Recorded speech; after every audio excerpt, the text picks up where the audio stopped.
Hi అండి. ఇప్పుడు మేము వినాయకుడిని నిమజ్జనం చేస్తున్నాము. ఈరోజు ఫస్ట్ రోజే మేము చేసేస్తున్నాము. మార్నింగ్ తెచ్చుకొని పూజ చేసుకొని ఈవినింగ్ చేసేస్తున్నాము. పిల్లలు ఉన్నారు కదా, నాకు 3 డేస్ పెట్టడానికి అయ్యలేదు, అందుకోసం తీసేస్తున్నాము. ఇప్పుడు మనము వినాయకుడిని నిమజ్జనం చేసేటప్పుడు మనము ప్రాసెస్ అనేది ఎలా చేయాలి అనేది నాకు తెలిసిన విధంగా నేను చూపిస్తాను. మీరు కూడా చూసేయండి, పూర్తిగా చూడండి, మీకు వీడియో అనేది బాగా అర్థమవుతుంది. ఇప్పుడు నాన్న మనము దానిపై నిమజ్జనం చేయాలి అంటే అట్లా తీసేయకూడదు దేవుణ్ణి. దేవుణ్ణి ఫస్ట్ మనము యథాస్థానం ప్రతిగత్యతే, ఓకేనా? యథాస్థానం ప్రతిగత్యతే అనే మంత్రాన్ని మనం చెప్పుతూ పక్కన పెట్టుకోవాలి. 3 సార్లు కలపాల. యథాస్థానం ప్రతిగత్యతే, యథాస్థానం ప్రతిగత్యతే, యథాస్థానం ప్రతిగత్యతే.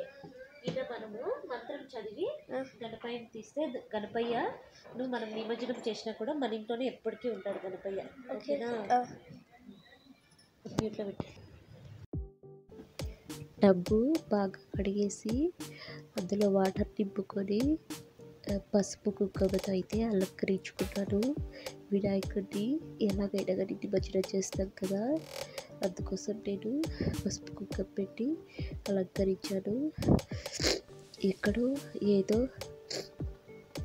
చెడు నీటిలో గణపయ్యను నిమజ్జనం చేయడం కంటే ఇలా ఇంట్లో మంచి నీటితో మేము మట్టి వినాయకుడిని తెచ్చాము. ఇలా నిమజ్జనం చేసుకొని మా ఇంటి దగ్గర చెట్లు ఉన్నాయి, ఆ చెట్లులో ఈ నీళ్ళంతా నింపేస్తాను.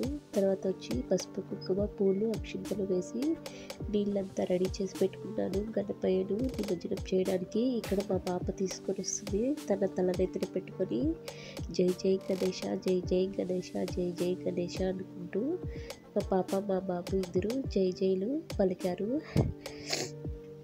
చూస్తున్నారు కదా, మా పాపే నిమజ్జనం చేస్తుంది. అక్కడ మా బాబు కూడా అక్షింతలు వేస్తున్నాడు. అమ్మ నేను చేస్తానంటూ, చాలా చిన్న బాబు, మా ఇద్దరు పిల్లలు చాలా చిన్న పిల్లలు కదా, అందుకోసమని నేను ఫస్ట్ రోజే చేసేసాను. రెండో రోజు మూడు రోజులు లేకపోతే 5 డేస్ లేకపోతే 9 డేస్ వరకు పెట్టాల్సి వస్తుంది కదా, అన్ని రోజులు గణపయ్యను నిష్ఠగా పూజ చేసి ప్రసాదం పెట్టాలి కదా. చిన్నపిల్లలతో నాకు అయ్యలేదని గణపయ్యను మార్నింగ్ తెచ్చి పూజ చేసుకొని ఈవినింగ్ ఇలా నిమజ్జనం అయితే చేసేసాను. చాలా బాగా జరిగింది నిమజ్జనం. చూసారా మా పిల్లలు ఎంత చక్కగా గణపయ్యకి ఎంత చక్కగా స్వాగతం పలికారు, అంత చక్కగా గంగమ్మ ఒడిలోకి తన తల్లి ఒడిలోకి చేర్చేశారు.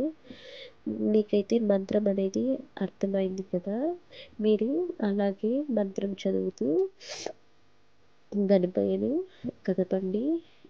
చూసారు కదా, మీకు వీలైనంతగా ఈరోజు ఫస్ట్ రోజు అయిపోయింది కాబట్టి ఇంకా 2 రోజుల్లో ఎలాగో చేయరు కాబట్టి 3 డేస్ కానీ 5 డేస్ కానీ 9 డేస్ కానీ మీకు ఓపిక ఉన్నంతగా మీరు చేయండి.